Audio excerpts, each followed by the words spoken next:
Hello बच्चों, welcome back to my YouTube channel Maths Plaza. तो बच्चों, आज मैं इस वीडियो में Bihar board class 9th Hindi chapter 8 जिसका नाम है पधारो महारे देश और इसके लेखक हैं अनुपम मिश्रा।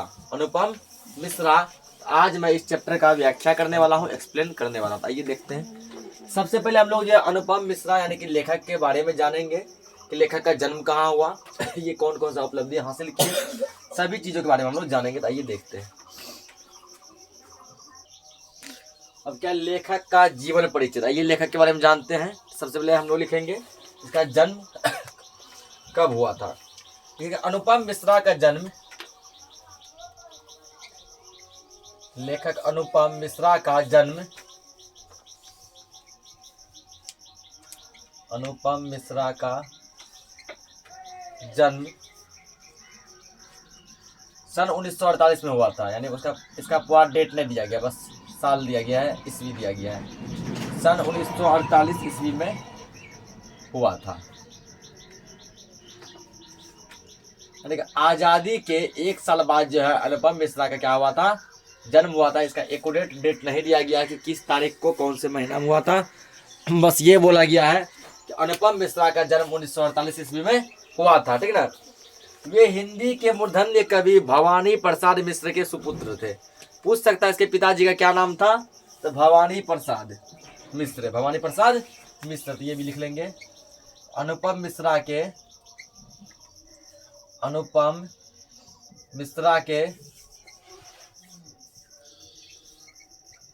पिताजी का नाम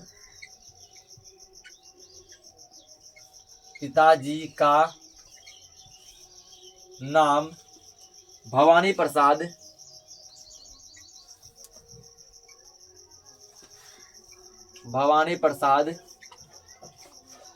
मिश्र था।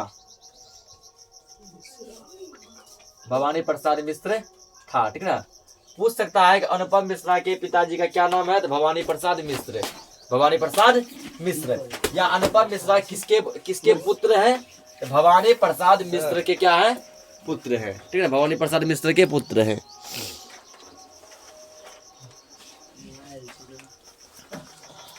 आगे देखो, इसमें अगला पॉइंट कर रहा है।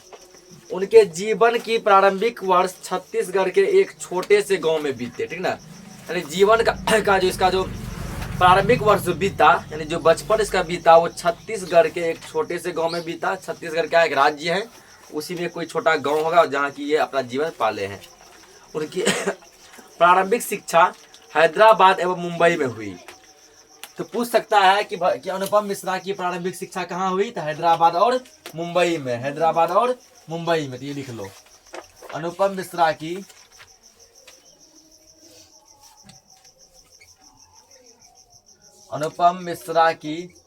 प्रारंभिक शिक्षा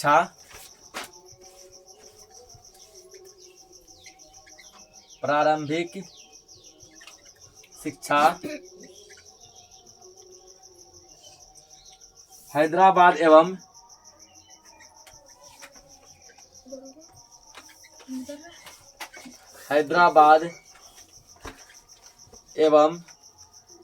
मुंबई में हुई। हैदराबाद एवं मुंबई में हुई। यानी बचपन की पढ़ाई जो है कहाँ पे किया, हैदराबाद और मुंबई से की। तो हैदराबाद और मुंबई में हुई।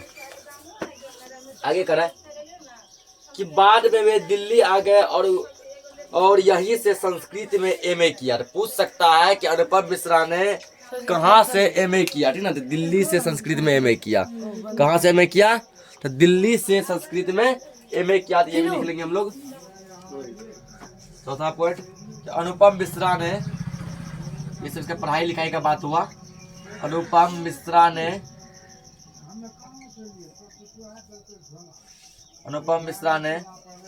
दिल्ली से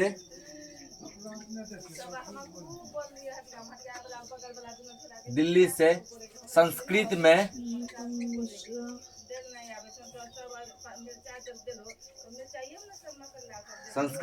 एमए किया।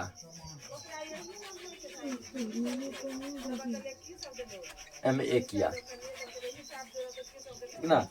अनुपम मिश्रा ने किस विषय में एमए किया था, संस्कृत में। विषय भी पूछ सकता है किस विषय में एमए किया? संस्कृत में। कहाँ से किया था? दिल्ली से। कहाँ से किया था? दिल्ली से, ठीक ना। अनुपम मिश्रा ने दिल्ली से संस्कृत में एमए किया। आगे समझते हैं। उन्होंने 1969 में गांधी शांति प्रतिष्ठान में कार्यभार संभाला और तभी से इस संस्था के पर्यावरण प्रकोष्ठ में सेवारत रहे। ये क्या किए थे? गांधी शांति प्रतिष्ठान में कार्यभार भी संभाले थे। कब? 1969 में। 1969 में गांधी शांति प्रतिष्ठान में क्या किए? तो कार्य संभाले थे, ठीक ना। जी भवानी प्रसाद मिश्र था।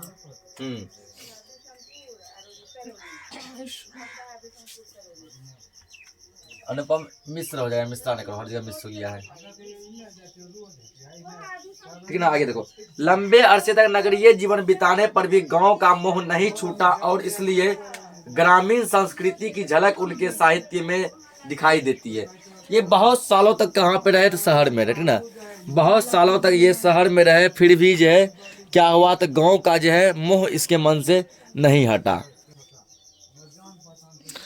गांव का मोह इसके मन से नहीं हटा, ठीक ना। इसको अभी भी गांव से प्रेम था, बहुत समय जो शहर में रहने के बाद भी। मिश्र जी गांधीवादी विचारक और एक सजग सामाजिक कार्यकर्ता है। तो पूछेगा अनुपम मिश्र कौन से विचारक है? तो गांधीवादी विचारक हैं। गांधीवादी विचारक हैं, ठीक ना। चलो ये लिख लेते हैं। अनुपम मिश्र या फिर मिश्र जी भी कह सकते हैं इसको। अनुपम मिश्र, अनुपम मिश्र गांधीवादी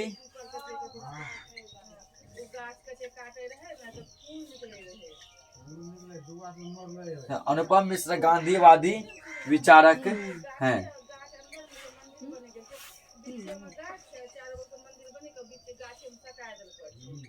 विचारक हैं। पूछ सकता है कि मिश्र जी किसके विचारक हैं? तो गांधीवादी विचारक है, ठीक है। गांधीवादी विचारक हैं। आगे दिया गया है कि पर्यावरण संबंधी समस्याओं पर उनकी पैनी दृष्टि रही। यानी पर्यावरण में कोई समस्या ना हो, जल प्रदूषण, वायु प्रदूषण, हवा प्रदूषण, ऐसी कोई प्रॉब्लम ना हो, इसके लिए हमेशा सजग रहते हैं। पानी की समस्या पर उन्होंने विशेष ध्यान दिया है और उन्हीं समस्याओं से संबंधित कार्य क्षेत्र में वे जुटे रहते हैं। जिस क्षेत्र में पानी की कमी है, जहाँ पानी की समस्या है, जहाँ लोग पानी बर्बाद करते हैं, उन पर ये पूरा ध्यान दिए हैं। अनुपम मिश्र की रचनाओं में एक ओर भारत के गांवों की मिट्टी की सौंधी गंध है तो दूसरी ओर ज्वलंत समस्याओं के प्रति विश्लेषणात्मक दृष्टिकोण। ये जब अपना कविता लिखते हैं उसे भारत के बारे में बताते हैं, भारत के प्रेम के बारे में बताते हैं, उसके बाद जो है पानी की समस्या के बारे में भी बताते हैं। इसलिए अकाल, वर्षा, पानी जैसी समस्याओं ने उनके लेखन में महत्वपूर्ण स्थान प्राप्त किया है। इसके लेख में तुम देखेगा अकाल आएगा, अकाल मतलब कि भूखमरी आ गया, ठीक है ना। बाढ़ आएगा, वर्षा आएगा, पानी आएगा, ये सभी समस्या देखने को मिलता है। उनकी भाषा सरल सहज बोलचाल की भाषा होती है। जो हम लोग दैनिक जीवन में बोलचाल बोलते हैं, ठीक है ना, ऐसी ही भाषा में ये क्या करते हैं, अपना लेख लिखते हैं ताकि हम लोग आसानी से पढ़ के समझ सके। आंचलिक शब्द उनकी रचनाओं में खूब बोलते हैं। एक भाषा है, एक शब्द है आंचलिक। कौन सा शब्द है? आंचलिक, जो कि मिश्र जी के जो लेखन में देखने को मिलता है। अनुपम मिश्र की प्रमुख रचनाएं हैं जैसे आज भी खड़े हैं तालाब, राजस्थान की रजत बूंदे, हमारा पर्यावरण। पुस्तक के निर्माण में भी उनकी सक्रिय भूमिका रही है। ये सब उसकी रचनाएं हैं। आइए उसका कुछ रचना हम लोग लिखते हैं। 6 नंबर लिखेंगे पॉइंट।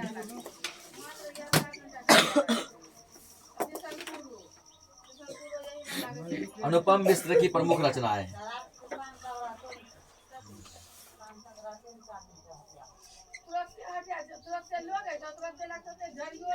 अनुपम मिश्र की प्रमुख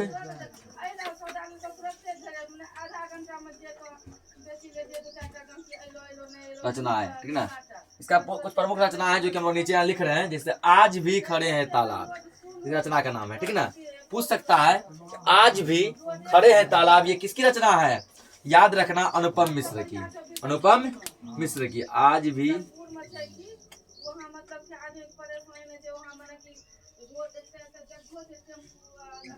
खड़े हैं तालाब। उसके बाद पूछ सकता है राजस्थान की रजत बूंदे किसकी रचना है? तो याद रखना, राजस्थान की रजत बूंदे अनुपम मिश्र की रचना है, ठीक है ना। राजस्थान की रजत बूंदें,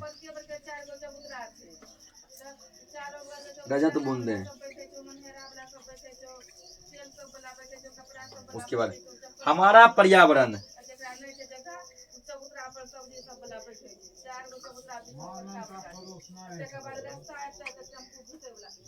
हमारा पर्यावरण, ठीक है ना। ये सब क्या है, इसकी प्रमुख रचना है। इसके अलावा ये जो है काफी सारे पुस्तक भी लिखे हैं, ये सब तो लिखे ही है, इसके अलावा ये पुस्तक भी लिखे हुए हैं, ठीक ना। पानी मनुष्य के लिए ईश्वर की सबसे बड़ी नेमत है, मतलब कि समझो कि पानी हमारे लिए भगवान के द्वारा दिया गया एक वरदान है। क्या है? वरदान है। यदि पानी नहीं रहे तो क्या हम लोग जिंदा रह सकते हैं? नहीं, ठीक ना। अगर हवा नहीं मिले तो एक मिनट भी जिंदा नहीं रह सकते, और पानी नहीं मिले तो एक दिन भी जिंदा नहीं रह सकते। अचानक यदि मान लो हवा बंद हो जाए तो हम लोगों का एक मिनट भी जीना क्या हो जाएगा? दुर्लभ हो जाएगा, ठीक ना। तो हवा देखो जहाँ पे नहीं मिल पाता है तो वहाँ आदमी क्या करता है, देखा होगा बहुत आदमी जो कि स्पेस वगैरह में जाते हैं, पिक्चर में देखा होगा, ऑक्सीजन का टैंक पीछे लगाते हैं ना, ऑक्सीजन का टैंक पीछे लगाते हैं, और यहाँ ऑक्सीजन का यहाँ क्या करते हैं, मास्क लगाते हैं, ठीक ना। उससे सांस लेते रहते हैं, तो सांस उस माध्यम से मिल पाता है, लेकिन पानी हमको नहीं मिल पाएगा। तो पानी भगवान का द्वारा दिया गया एक बहुत ही बड़ा वरदान है। लेकिन ढेले भर के विकास के इस नए दौर ने पानी का अपव्यय बड़ी तेजी से किया। तो अभी के युग में हल्का सा विकास नहीं हुआ, देश हमारा थोड़ा सा तरक्की नहीं किया कि पानी पूरा बर्बाद हो रहा है। बिजली बनाते हैं वहाँ पानी जा रहा है, ठीक ना। हम लोग क्या करते हैं, नदी, तालाब, पोखर, झील, झरना, सागर, महासागर सबके पानी को गंदा कर रहे हैं। उसके बाद जो साफ पानी है, जो पीने योग्य पानी नदी का, जिसमें कि जानवर वगैरह मान लो जिस पानी को पीते हैं, हम उसी पानी में अपने गाय भैंस को नहला देते हैं, जानवर को नहला देते हैं, लाश को बहा देते हैं, बहाते हैं ना। इस प्रकार क्या होता है, पानी प्रदूषित होते जा रहा है। इस संकट के प्रति यदि हम सचेत नहीं होंगे तो आने वाला कल हाहाकारी होगा, इसमें कोई संदेह नहीं होना चाहिए। अरे यदि आज के समय में हम लोग पानी नहीं बचाएंगे तो हमारा कल जो आएगा, हमारा जो भविष्य आएगा, वो क्या हो जाएगा, बर्बाद हो जाएगा। वो एक एक बूंद पानी के लिए तरसेगा। अभी देखो हम लोग पानी कितना बर्बादी करते हैं, जिससे देखते हैं एक बाल्टी पानी में यदि हल्का सा उंगली चला जाता है तो पूरा बाल्टी पानी फेंक देता है ना। उस पानी को पीता नहीं। चलो मान लिए वो पानी पीने योग्य नहीं, बर्तन धो सकते हैं ना, कपड़ा धो सकते हैं ना, घर का साफ सफाई पोछा कर सकते हैं ना, गाड़ी वगैरह धो सकते हैं ना, लेकिन कुछ भी काम में नहीं लाता, पूरा पानी फेंक देता है। अगर हम लोग एक बाल्टी पानी में नहा सकते हैं, वहाँ देखो 4 बाल्टी 5 बाल्टी पानी से नहाता है। जहाँ नल कहीं खुला है, बह रहा है, किसी को कोई टेंशन नहीं है। उसके बाद नदी तालाब में घर का कचरा फेंक देता है, फैक्ट्री का कचरा बहा देता है, ठीक ना। फैक्ट्री का रास्ता उसी में खोल देता है, नाला का रास्ता नदी में खोल देता है, जा रहा है। उसके बाद जो है अपना जानवर उसमें नहलाता है, आदमी भी नहाता है, लाश जला के उसी में बहाता है ना। वो सब पानी का क्या कर रहा है, प्रदूषित कर रहा है, ठीक ना। जो पानी पीने योग्य है उसे हम लोग क्या कर रहे हैं, बर्बाद कर रहे हैं पानी को। कभी उस इलाके में जाके देखो जिस इलाके में पानी की बहुत ज्यादा कमी है, ठीक ना। एक एक लीटर पानी जो है कितना ज्यादा महंगा है, एक एक बूंद पानी के लिए कितना तरसता है। सरकार के द्वारा नल से पानी आता है, वो भी लिमिट समय पे आता है, ठीक ना। टाइम लिमिट रहता है, इतना बजे आएगा।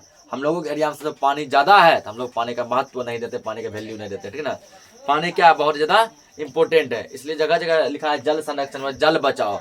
तुम लोग भी यथासंभव प्रयास करो, जो आदमी अधिक से अधिक पानी बर्बाद करता है उसको सजेस्ट करो कि पानी इतना ज्यादा बर्बाद मत कीजिए, ठीक है ना। पानी इतना बर्बाद मत कीजिए। पूरा पृथ्वी पे कितना पानी 100% है ना, उसमें मात्र पीने योग्य पानी है 3%। कितना पानी है? 3%।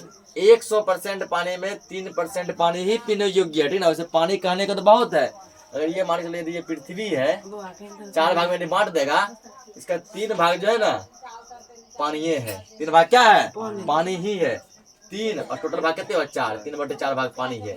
धरती कितना है, मात्र इस 1 भाग में धरती है 1, और टोटल भाग क्या को है 4, 1/4। 1/4 भाग ही भूमि है, धरती है, ठीक ना। बाकी 3 भाग क्या है, बाकी 3 भाग जो है, ठीक ना, बाकी 3 भाग क्या है, पानी। सोचो इतना ज्यादा पानी है, केवल 1 भाग में जो है इतना सारा देश बसा हुआ है। पूरा विश्व में देखो 200 से भी ज्यादा देश है ना, जिसमें रूस, चीन, ठीक है ना, भारत, अमेरिका, कनाडा, ऐसे बड़े बड़े देश शामिल हैं। ऐसा 200 देश है, वो सब केवल 1 भाग में। कितना भाग में? 3 भाग पूरा क्या है, पानी है। अब सोचो सर इतना ज्यादा पानी, तो पानी का टेंशन क्यों लेते हैं। सोचो इतना बड़ा विश्व, इतना बड़ा पृथ्वी, इतना बड़ा सोचो हमारा देश भारत देश इतना बड़ा है ना, खाली भारत इतना बड़ा है, चाइना कितना बड़ा होगा, अमेरिका कितना बड़ा होगा, कनाडा कितना बड़ा होगा, इस समय वो देश है जो हमसे बड़ा देश है। रूस कितना बड़ा होगा, तो पूरा विश्व का सबसे बड़ा देश कौन सा है? रूस है, ठीक है ना। ऐसे बड़े बड़े देश शामिल हैं, वो भी केवल एक भाग में। 3 भाग क्या है? पानी। इतना पानी होने के बावजूद भी ये सब पानी बर्बाद है। हमारे योग्य पीने लायक पानी कितना है? मात्र 3% ही पानी है, ठीक है। 100% पानी में 3% पानी ही पीने योग्य है, जिसको पूरा दुनिया पीता है। ऐसा नहीं खाली भारत पीता है, पूरा दुनिया इस 3% पानी को पीता है। पानी आप बहुत ब्लैक आते हैं, है ना। तो पानी बचाना हमारे लिए क्या है? बहुत ज्यादा इम्पोर्टेंट है। पानी बचाना क्या है? इम्पोर्टेंट है, ठीक है ना। आगे समझो, पूरा आता है रे। चल का वो नहीं करे सुनता रहूं। लाइट तो फेल हो गया।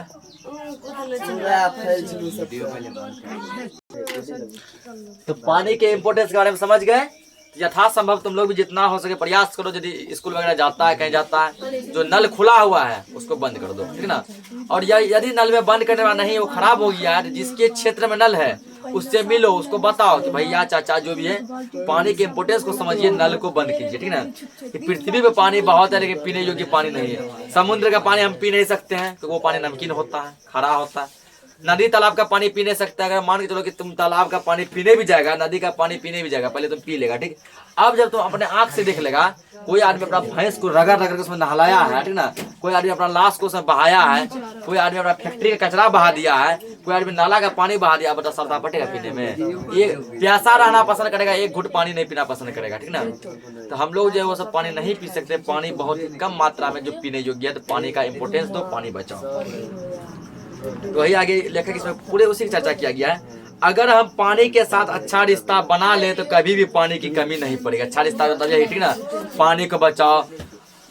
उस राज्य में जाके देखो जिस राज्य में पानी की कमी है, तो वो लोग क्या करते हैं ना, वर्षा के पानी को इकट्ठा करते हैं, अपने छत पे क्या करते हैं, चारों तरफ घेरा देते हैं, ठीक ना। घेरा देके क्या करते हैं, पूरा पलस्तर वगैरह करके उसको प्लेन कर देते हैं, अंदर में पुट्टी वगैरह करते हैं, रंग करते हैं, ठीक ना। जब वर्षा का पानी आता है तो उसके ऊपर क्या करता है, घेरा के ऊपर जाए, छत के ऊपर जो घेरा दे दिया इतना बड़ा बड़ा, उसके ऊपर क्या करता है, तिरपाल ऐसे को उसको ढक देता है, या फिर क्या करता है, ढक्कन बनाता है। जैसे कि चूड़ी जगाते तो उसका ढक्कन बनाते हैं ना, उसका क्या करता है, ढक्कन बनाता है। जब देखता है मौसम खराब है, ढक्कन को थोड़ा से खींच देता है, ठीक ना, पानी सब उसमें जमा हो जाता है। या फिर क्या करता है, जिसका तिरपाल है, तिरपाल को हटा देता है। वर्षा का पानी आया, पानी पूरा क्या हो गया, जमा हो गया, ठीक ना। जमा होने के बाद उसको तिरपाल से पूरा पल्ली से ढक देता है, बोरा चट्टी ढक देता है, ठीक ना। अब उस पानी का उपयोग बर्तन धोने में, नहाने में, कपड़ा धोने में, घर की साफ सफाई में, गाड़ी घोड़ा धोने में उसमें उपयोग करता है। अब पीने योग्य पानी जो है वो जो कि टाइमली जो आता है नल से, उसको पीता है। बहुत ऐसा राज्य जो पानी का ऐसा करता है जहाँ पानी की कमी है। वही ये कह रहे हैं, यदि हम पानी के साथ अच्छा रिश्ता बना लें तो कभी भी हमें पानी की कमी देखने को नहीं मिलेगी, ठीक ना। तो हम लोग पानी के साथ बुरा बर्ताव कर रहे हैं, उसके साथ गलत व्यवहार कर रहे हैं, कचरा उचरा बहा के, ठीक ना। चाहे उपलब्ध पानी की मात्रा कम ही क्यों ना हो, बोला चाहे पानी की मात्रा कितनी भी कम क्यों ना हो, तुम पानी के साथ बढ़िया रिलेशन बना के रखो, पानी के साथ दोस्ती बना के रखो, कभी भी पानी की कमी देखने को नहीं मिलेगी, ठीक ना। राजस्थान की जल संस्कृति इसका सबसे अच्छा उदाहरण है, सबसे अच्छा एग्जाम्पल है राजस्थान, ठीक ना। राजस्थान में पानी की बहुत कमी है, क्योंकि राजस्थान कौन सा इलाका है, रेगिस्तान इलाका है। कौन सा इलाका है, रेगिस्तान, ठीक ना। रेगिस्तान इलाका होने के वहाँ दूर दूर तक देखा, जितना दूर तक तुम्हारा नजर जाएगा, दूर दूर तक खाली तुमको बालू ही बालू दिखता है ना। तो बालू ही बालू दिखता है, तो वहाँ की भूमि क्या होती है, ठीक ना। वहाँ की भूमि बहुत ज्यादा गर्म होती है। बहुत ज्यादा गर्म होने के कारण क्या होता है ना, वहाँ पानी की बहुत कमी है, पानी का वहाँ क्या है, कमी है, ठीक ना। क्योंकि इतना गर्मी वहाँ पड़ता है, इतना गर्मी पड़ता है, सब पानी को सोख लेता है। कुछ पानी को धरती सोख लेता है, कुछ पानी को क्या करता है ना, ये गर्म वातावरण धूप सोख लेता है। तो वहाँ का आदमी पानी का बचत करते हैं, वहाँ के आदमी पानी के महत्व के बारे में जानते हैं। प्रस्तुत राजस्थान की रजत बूंदे से साभार संस्कृत है। प्रस्तुत पाठ राजस्थान की रजत बूंदे से साभार संकलित है। इस पाठ में दिखाया गया है कि किस तरह राजस्थान के समाज के प्रकृति से मिलने वाले कम पानी का कभी रोना नहीं रोया, ठीक ना। राजस्थान, ये जो पाठ जो है, पाठ का क्या नाम है ना, पाठ का नाम है पधारो हमारे देश में, ठीक ना। ये पाठ कहाँ संकलित है, तो पूछेगा कहाँ संकलित है, राजस्थान की रजत बूंदे, राजस्थान की रजत बूंदे, इसी से ये पाठ क्या है, संकलित है, ठीक ना। इस पाठ में जो क्या किया गया है, ये दिखाया गया है कि राजस्थान में बहुत कम पानी मिलता है, ठीक ना। हल्ला मत करो, ध्यान से समझो। राजस्थान में बहुत कम पानी मिलता है, फिर भी राजस्थान के आदमी कभी भी पानी के लिए रोए नहीं, फिर भी वो क्या है, बहुत खुश हैं। कम पानी मिलने के बाद हम लोगों के बिहार की अपेक्षा वहाँ बहुत आधा पानी मिलता है, फिर भी वो लोग क्या पानी से बहुत खुश है, क्योंकि वो लोग पानी के बचत के बारे में जानते हैं, पानी के महत्व के बारे में जानते हैं। बल्कि इसे एक चुनौती के साथ स्वीकार कर जल संग्रहण की अनोखी परंपरा का विकास किया। जल संग्रहण, जल मतलब पानी, संग्रहण मतलब जमा करना, ठीक ना। पानी को कैसे जमा करें, किन किन माध्यम से जमा करें। जिसके घर में छत नहीं है वो अपने आंगन में क्या करता है, बड़ा सा टैंक बनवाता है, वर्षा के पानी वहां जमा करता है, ठीक ना। उस टैंक में टूटी लगाता है, नल लगाता है। उसके बाद जो है जिस पानी में हाथ चल गया, जो पानी गंदा हो गया, उसका दूसरे काम में यूज करता है, पीने में नहीं यूज किया, दूसरे काम में यूज करता है। जहां जितना पानी का उपयोग हो उतना ही पानी का उपयोग करता है। ऐसा नहीं एक गिलास पानी का उपयोग है, एक बाल्टी पानी बर्बाद करना है, ठीक है ना। अब आप पाठ के बारे में समझते हैं। देखो यहाँ पे पाठ में से, ठीक ना, यानी इस पाठ में से तो पहला पर लिखेंगे ये पाठ पहले कहाँ संकलित है। तो देखो पाठ में से तो पहले लिखेंगे कि ये पाठ जो है कहाँ से संकलित है, ठीक ना, जो कि अभी समझे हैं। प्रस्तुत पाठ, प्रस्तुत मतलब कौन सा, पधारो म्हारे देश, पधारो म्हारे देश, पधारो म्हारे देश पाठ। पूछ सकता है कि पधारो म्हारे देश पाठ कहाँ से संकलित है। पधारो म्हारे देश पाठ राजस्थान की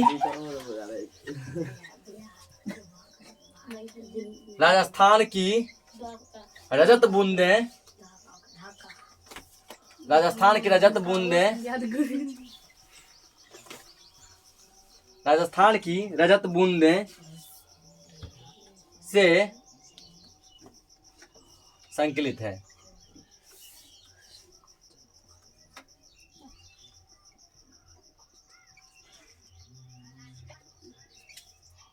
संकलित है। पूछ सकता है पधारो म्हारे देश पाठ कहाँ से संकलित है। राजस्थान की रजत बूंदे, यहाँ से क्या है, संकलित है, ठीक ना। दूसरा पूछ सकता है कि पधारो म्हारे देश पाठ ये क्या है, कविता है, कहानी है, एकांकी है, निबंध है, रिपोर्टाज है, फीचर है, ये क्या है, ठीक ना। तो लिखेंगे इसमें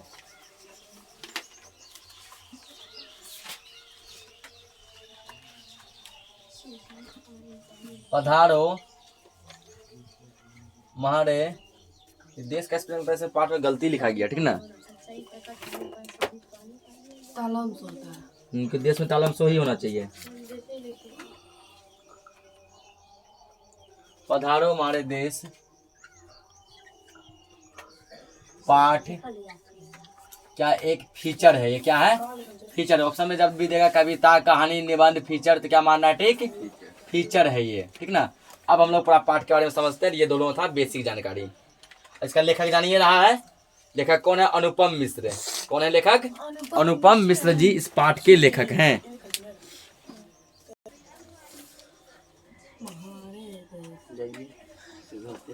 तो समझे आप इसको। अब क्या क्या दिया ना कि पधारो म्हारे देश में लेखक ने हमारे जन जीवन में रचे बसे राजस्थान की जन संस्कृति ने को सामाजिक किया है और इससे जुड़ी लोक परंपराओं का सुंदर सहज शब्दावली में वर्णन किया है। तो ये जो पाठ है, ठीक ना, इस पाठ में लेखक राजस्थान के बारे में बताते हैं, ठीक ना, राजस्थान के बारे में बताते हैं और वहाँ के लोगों की जीवन शैली कैसी है, वहाँ के लोग किस प्रकार जीते हैं, किस प्रकार पानी की कमी होने के बावजूद भी लोग खुश रहते हैं, उनके बारे में बताया गया है। उनकी दृष्टि में जल संरक्षण हमारी ग्रामीण संस्कृति की पहचान है और जीवंत समाज एवं राष्ट्रीय एकता का प्रतीक है। लेखक का ऐसा मानना है कि जल संरक्षण, पानी को बचाना हमारी एक संस्कृति है। पानी को बचाना हमारा क्या एक संस्कृति है, जो कि हमारे जो है ग्रामीण परिवेश से जुड़ा हुआ है। जल ही जीवन है की सार्थकता को स्पष्ट करती है। यह रचना आज की युवा पीढ़ी को नैसर्गिक जल स्रोतों और जल संरक्षण के पारंपरिक उपायों से परिचित कराती है। यह जो पाठ है आज के युवा को, आज के जवान को, ठीक ना, यह बताती है कि जल हमारे लिए जीवन है। जल है तो हम हैं, जल है तो हम हैं, जल नहीं तो हम भी नहीं, ठीक ना, यानी जल है तो जीवन है, ठीक ना। इसलिए जो है जल के महत्व के बारे में इसमें बताया गया है। लोक जीवन में बोली जाने वाली हिंदी के ताजे मुहावरे के साथ विषय में गंभीरता और शैली के प्रवाह का तिबंत रूप में गद्य को नई आभा से मंडित करता है, ठीक ना। यह एक ऐसा गद्य है जिसमें हिंदी भाषा की आंचलिकता, समृद्धि और हिंदी के लेखक का यथार्थ बोध एक साथ प्रकट होता है। इस गद्य में ना हिंदी की रचना का आंचलिकता और हिंदी के गद्य का यथार्थ बोध एक साथ परिचित होता है। अब हम लोग समझते हैं इस पाठ के बारे में। पधारो म्हारे देश। पधारो म्हारे देश अनुपम मिश्र द्वारा रचित एक फीचर है, ठीक ना। पधारो म्हारे देश के लेखक कौन है? अनुपम मिश्र। और यह पाठ क्या है? फीचर है। अनुपम मिश्र ने पर्यावरण के महत्व को समझाते हुए पानी संरक्षण की सीख दी है। हल्ला मत करो। इस पाठ में अनुपम मिश्र ने पर्यावरण संरक्षण के बारे में बताते हुए पानी के बारे में बताया गया, ठीक ना। हवा को बचाना, यानी कि हवा जो प्रदूषण होता है, वायु प्रदूषण, वो भी पर्यावरण के अंतर्गत आता है। जल प्रदूषण पर्यावरण के अंतर्गत। ध्वनि प्रदूषण, ध्वनि मतलब आवाज जो प्रदूषित होता है अधिक डीजे बजाने पर, अधिक वॉल्यूम घुमाने पे, फिर अधिक लाउड स्पीकर बजाने पे, वो भी पर्यावरण प्रदूषण है। मिट्टी प्रदूषण पर्यावरण प्रदूषण है। इन सभी पर्यावरण प्रदूषण में लेखक इसमें किसके बारे में बताए हैं? जल के बारे में बताए। किसके बारे में बताए हैं? जल के बारे में बताए हैं, ठीक ना। वे एक गांधीवादी विचारक और सजग सामाजिक कार्यकर्ता है। तो लेखक जो अनुपम मिश्र किसके विचारक थे? तो गांधीवादी विचारक थे। आज राजस्थान की धरती अतः बालुका राशि से पटी है, ठीक ना। कहता पूरे राजस्थान में देखो, जहां देखो तहां बालू ही बालू है, बालू ही बालू है, ठीक ना। राजस्थान में जो है क्या है? रेगिस्तान है। इसलिए कहा जाता है भारत का सबसे बड़ा रेगिस्तान कहाँ पे है? राजस्थान में ही है, ठीक ना। यहाँ कभी समुद्र की लहरें उठा करती थी, पर आज यहाँ बालू की लहरें गिरा करती, ठीक ना।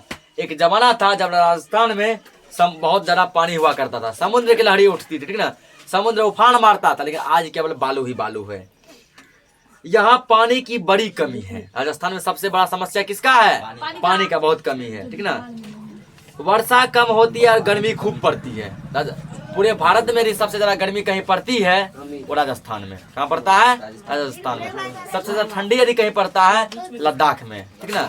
लद्दाख हो गया, शिमला हो गया, हिमाचल प्रदेश हो गया, उधर पड़ता है। तो यहाँ क्या है? पानी का कमी है, गर्मी खूब पड़ता है। गर्मी के मौसम में देखो आदमी को प्यास खूब लगता है ना, और इसको प्यास को बुझाने के लिए पानी भी नहीं मिल पाता है उतना।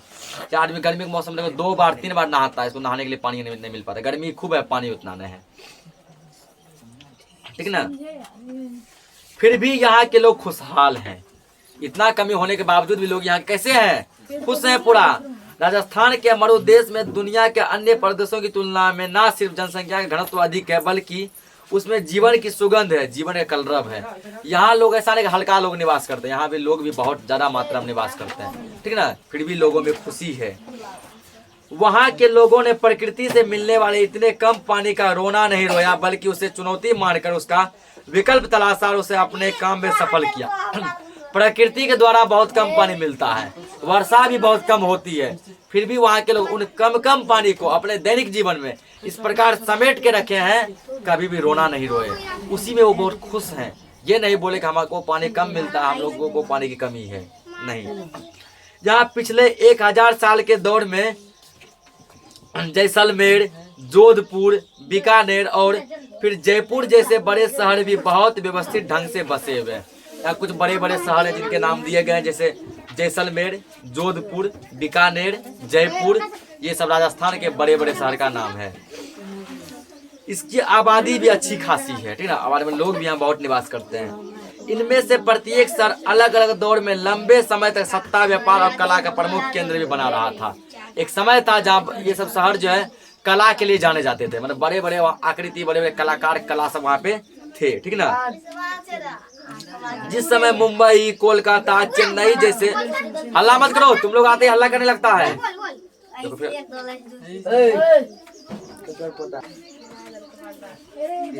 पता है आप आगे कि जिस समय मुंबई, कोलकाता, चेन्नई जैसे आज के बड़े शहर का नामो निशान नहीं था, उस समय राजस्थान के कई जिले विदेशी व्यापार किया करते थे।